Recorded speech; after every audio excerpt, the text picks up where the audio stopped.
What's going on, y'all? It's your guy 5100 CJ, also known as Chase Johnson, back at you with another reaction video, and we're going to talk about a case that horrified me to death. And I want to go ahead and break this down. It's a little long, so I ain't even going to do too much introduction. Let's just get into it. Guilty.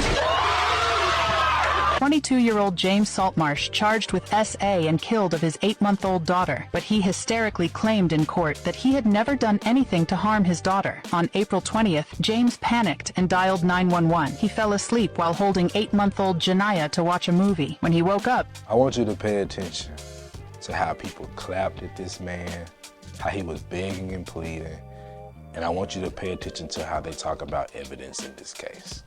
And this is why I keep saying, you have to be careful who you support when it comes to parties.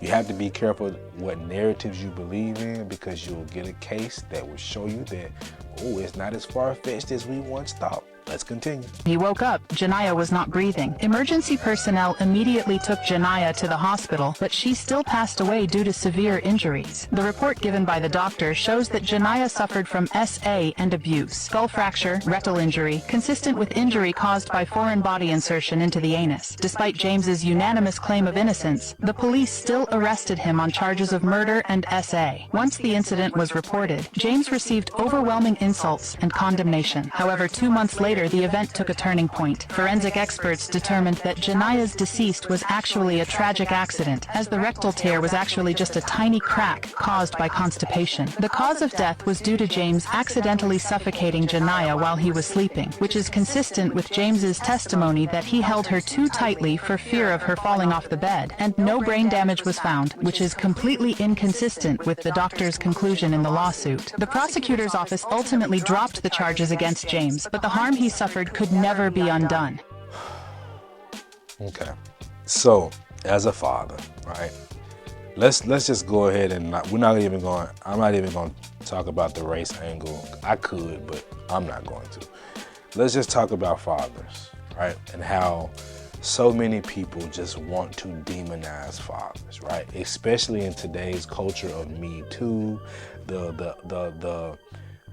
just the overwhelming conversation around grape and SA. Now, I'm not saying it's a conversation that shouldn't be had, but it's overstated, and it's created a culture that has men on their edges. Like it's like we're walking on eggshells. That's what it feels like. This man was accused of raping his daughter, and basically saying she had head trauma, which is like, that's not hard. Like, head trauma is not a hard thing to assess. It's pretty obvious for the most part, right? I have friends that are in the field. It's head trauma is pretty open and shut case, right? And his child is dead. Now, this child has suffocated him holding her too tight. That sounds like a father that cares but just made a mistake. He's already dealing with the fact that his daughter's dead because of him, right? That's how he takes it. It's an accident, but I'm gonna tell you, as a father, especially fathers take accountability, bro.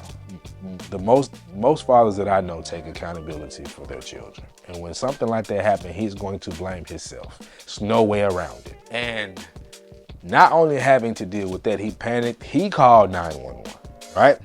So he didn't run from anything. He called 911. They get there, and he ends up getting booked for raping a child. So he's in jail. Nobody knows what happened when he was in jail. That being on your jacket, trust me, you're liable to get poked up. If you don't know what that means, I'm sorry. I'm not going to get into the details of that. But you're liable to get poked up and probably have your back door entered too. But luckily, he wasn't in prison. He was in jail. But he has to live with that, being in that cell he does not belong in, and he's losing his mind. And people are clapping when he's in court. He's begging them, like, hold on, please, like, I didn't do that. And nobody had mercy for him, because let me just be honest with you, bro. I'm going to insert race here. It's because he's a black man.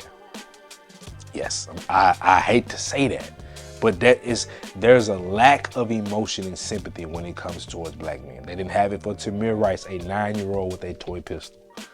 It's documented through history, but I guess history doesn't matter when we're talking about the crimes. Anyway, so now I'm not saying that I don't know. The doctor could have been white.